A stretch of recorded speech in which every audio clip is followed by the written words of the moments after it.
Myself, Dr. Shankar Hajra.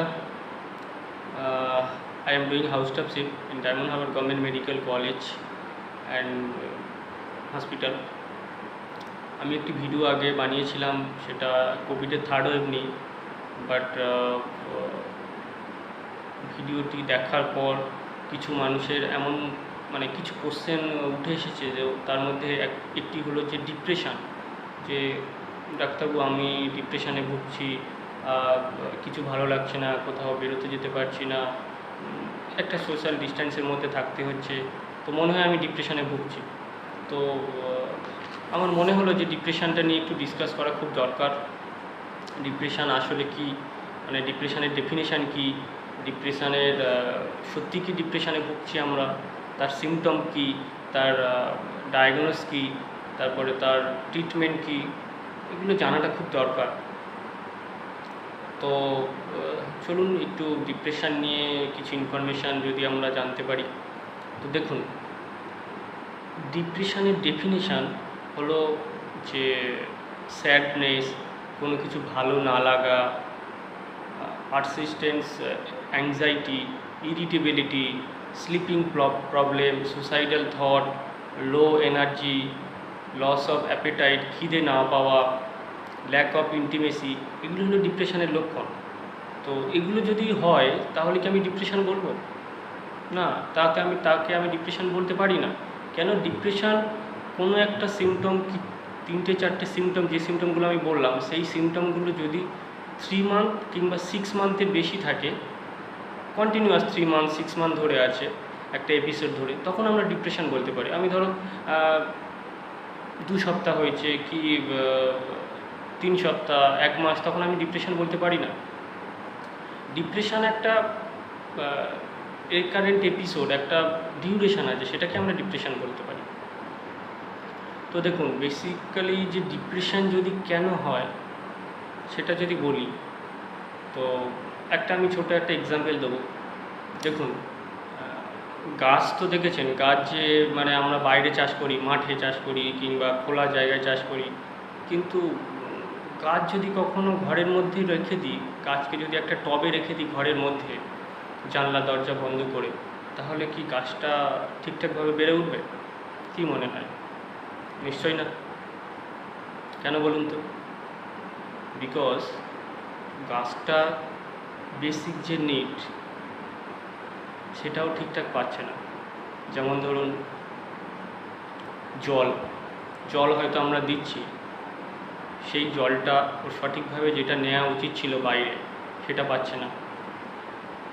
খোলা মাঠে যেটা ওই নিজের শিকড় দিয়ে জলটা নেওয়া উচিত, সেটাও পাচ্ছে না। আচ্ছা, বাতাস, এয়ার, সেটা জানলা দরজা বন্ধ করে রেখেছি, বাতাসটা পাবে কি করে? পাবে কি? পাবে না। থার্ড আসি, সয়েল। ওর তো নিজের মতো করে মাটি থেকে ওর জৈব সার নিতে পারতো, নিজের মতো করে বাঁচতে পারতো, বাট মাটিটাও তো পাচ্ছে না। দেন আসি যে সানলাইট, সূর্যরশ্মি। দেখো, সূর্যরশ্মি আমাদের শরীর, আমাদের পৃথিবীর প্রত্যেকটা প্রাণীর ক্ষেত্রে খুবই দরকার, শুধু গাছ নয়, প্রত্যেকটা অ্যানিম্যাল, প্রত্যেকটা জীবের ক্ষেত্রে খুব দরকার, আর গাছের তো ডেফিনেটলি দরকার। তো সূর্যরশ্মিও ঠিকঠাক পাচ্ছে না গাছটা, তো গাছটা তো কী হবে? শুকিয়ে যাবে না? ইয়েস, শুকিয়ে যাবে গাছটা। তো গাছটা যদি শুকিয়ে যায়, গাছটা যদি নর্মাল ডেভেলপমেন্ট না হয়, নর্মাল গ্রোথ যদি না হয়, সেক্ষেত্রে কি গাছটাকে আমাদের ঘরে রাখা উচিত? নিশ্চয়ই না। তো গাছটাকে যদি না রাখা হয়, তাহলে আমরা নর্মাল হিউম্যান বিইং দিনের পর দিন আমরা ঘরের মধ্যে থাকছি, আমাদের যে বেসিক রিকোয়ারমেন্ট, যে ওয়াটার, যে এয়ার, যে সানলাইট, সেটা বেসিক নিড, বেসিক রিকোয়ারমেন্ট আমরা ঠিকঠাক করে পাচ্ছি না। তো সেক্ষেত্রে তাহলে গাছটা যদি শুকিয়ে যেতে পারে, তো আমরাও তো ওইভাবে শুকিয়ে যাব। গাছের ক্ষেত্রে কি আমরা শুকিয়ে যাওয়া বলছি, আর মানুষের ক্ষেত্রে তো ডিপ্রেশন।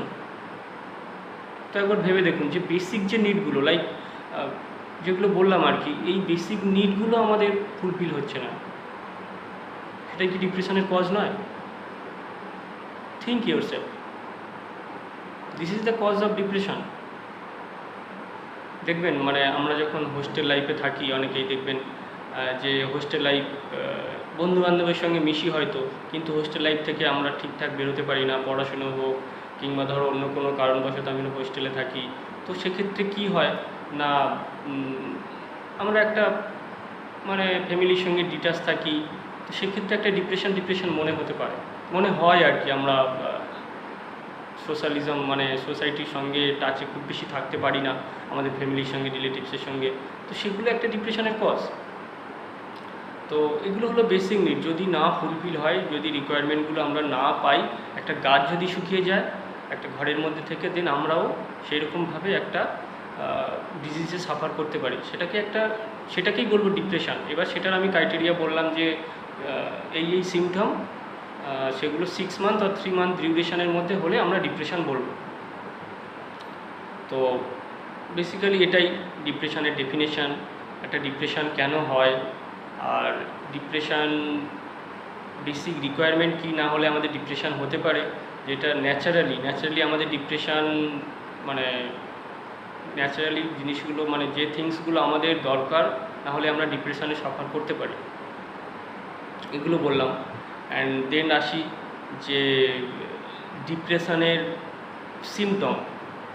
তো দেখুন, সিমটম এটাই যে ল্যাক অফ অ্যাটেনশান, ঠিকঠাক কোনো কিছু কাজের প্রতি মনোযোগ না থাকা, লস অফ অ্যাপেটাইট মানে খিদে পাচ্ছে না, ঠিক আছে। তারপর যেমন ধরুন ল্যাক অফ ইরিটেবিলিটি, হঠাৎ করে রেগে যাওয়া, আননেসেসারি রেগে যাওয়া, কোনো রাগের কথা হয়নি তাও রেগে যাওয়া। তারপর ধরো কোনো কিছু ভালো না লাগা। দেখো, ভালো না লাগা কথাতে ভালো না লাগা it's a very true fact, but ভালো কথায়ও ভালো লাগছে না, ঠিক আছে। আনন্দ উপভোগ মানে আনন্দ পাওয়ার জায়গায়ও ভালো লাগছে না, সেটা একটা স্যাডনেস। দেন লো এনার্জি, ঠিক আছে। তারপর যেমন ধরুন কাজে কোনো কিছু ইচ্ছা কমে যাওয়া। তারপর ধরুন স্লিপিং প্রবলেম কি না, স্লিপ বেশি হবে অথবা স্লিপ কমে যাবে। এবার স্লিপ কমে যাওয়াটাকে আমরা বলবো যে ইনসোমনিয়া কি, যে আমরা স্লিপ কমে যাওয়া। তো এগুলো হলো আর কি। আর লাস্টলি যে সুসাইডাল থট, মানে কোনো কিছু হলেই মরে যাই একটা ব্যাপার, কোনো কিছু ভালো লাগছে না, মরে গেলে হয়তো ভালো হতো, তো নেগেটিভ থিঙ্কিং, এগুলো একটা সিমটম।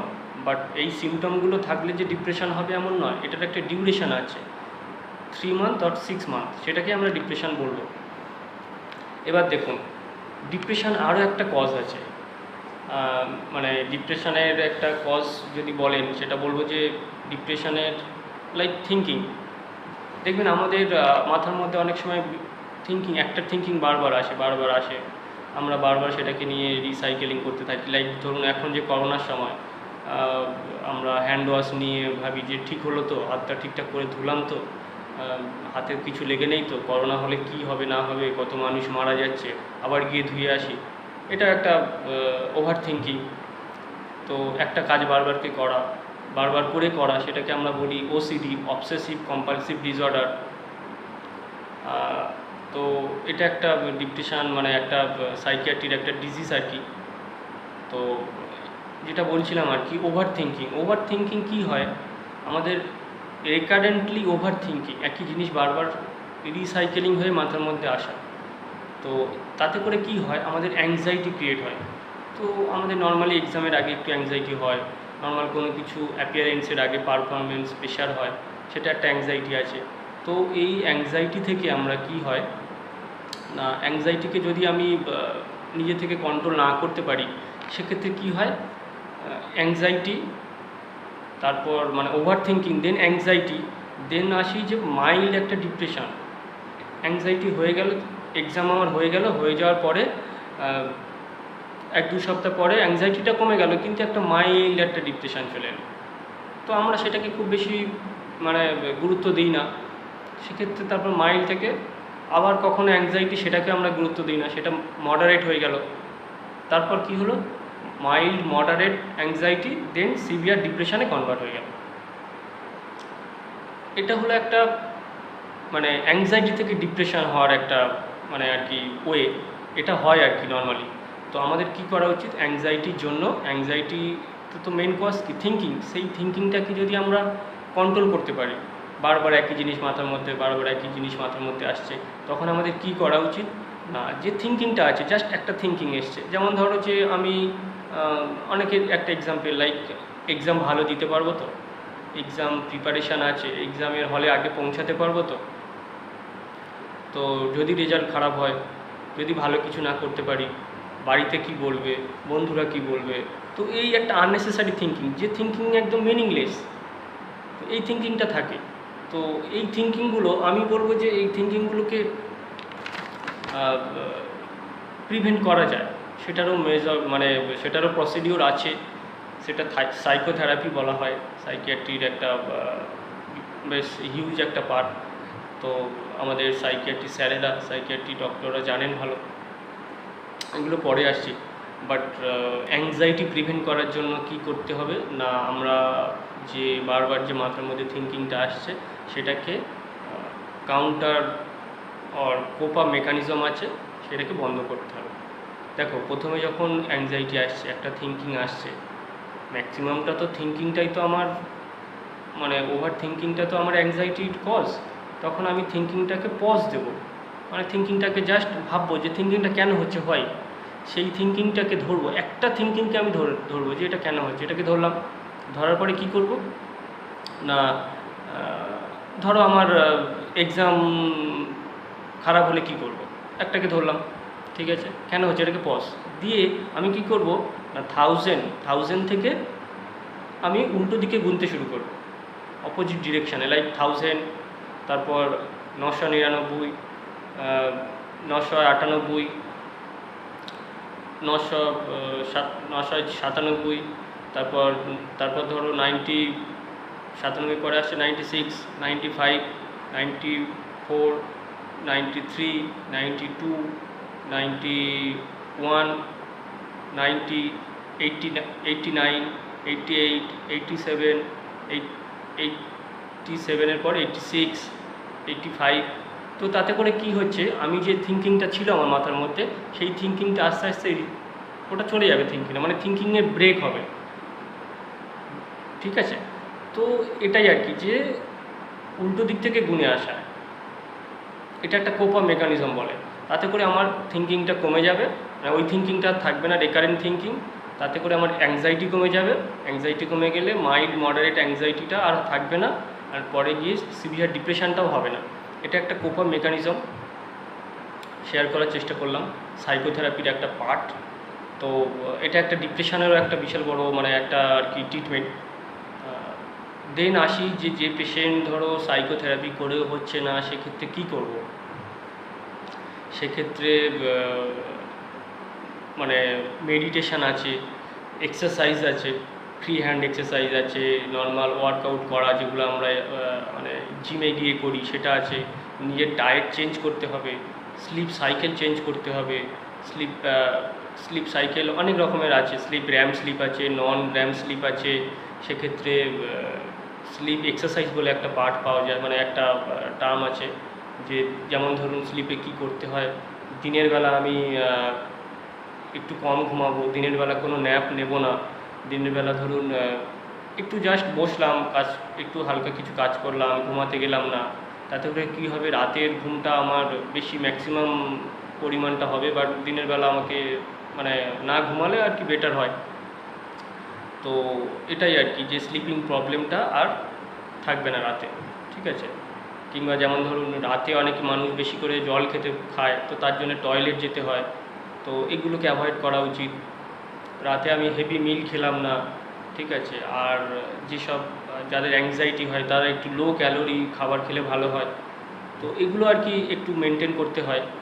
অ্যান্ড লাস্টলি বলবো, যদি এগুলো দিয়েও না হয়, লাইক ডায়েট, ফিজিওথেরাপি, তারপর ধরুন যে মেডিটেশান, এক্সারসাইজ, স্লিপ এক্সারসাইজ, সেগুলো দিয়েও কন্ট্রোল হচ্ছে না, then definitely you have to go the psychiatrist.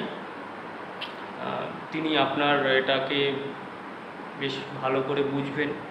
তিনি আপনাকে if needed they will recommend you medicine on depressive episode.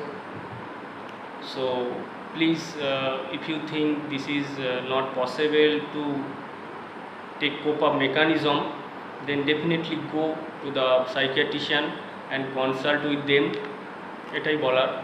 আর দেখুন কিছু কিছু ড্রাগ আছে, আমি একটু জাস্ট মেনশন করি যে SSRI আছে, সেরোটোনিন রিসেপ্টর, SSRI মানে সেরোটোনিন রিসেপ্টর, একটা সেরোটোনিন যে ইয়ে হয় আর কি, লাইক ধরুন যে আমাদের নিউরো ট্রান্সমিটার আছে তার উপরে সেরোটোনিন রিসেপ্টরকে উপর কাজ করে সেরোটোনিন রিসেপ্টর। আর দেন আসি ক্লোনাজিপাম, তারপর অ্যামিট্রিপটিলিন, এই ওষুধগুলো দেওয়া হয়। বাট অ্যাজ মাই ওপিনিয়ন যে please don't use the medicine without doctor prescription. Please go to your psychiatrician, go to nearest doctors, they know the better to you, so please don't take the use without the prescription, ঠিক আছে। আর basic যেগুলো বললাম, like ধরুন যে আমাদের basic যে natural যে process সেগুলোকে মেনটেন করুন, ন্যাচারাল যে requirement water, air, soil, Sunlight এগুলোকে সঠিকভাবে নেওয়ার চেষ্টা করুন, ঠিক আছে। তারপরে ধরুন সোশ্যালাইজেশান, মানুষের সঙ্গে মিশুন, ভালো করে বন্ধুদের সঙ্গে মিশুন, কাছের মানুষের সঙ্গে কথা বলুন, নর্মাল নিয়ে শেয়ার করুন, তাতে আশা করি সুস্থ হয়ে যাবেন। আর ডিপ্রেশান শুধু সিমটম থাকলে নয়, শুধু মানে তার একটা এপিসোডও থাকতে হয়। So please consult with your doctor, with your psychiatrist. Thank you so much. আশা করি সবাই কিছু হলেও ইনফরমেশান পেলেন। সবাই সুস্থ থাকবেন, ভালো থাকবেন। Thank you so much. Please take care your self.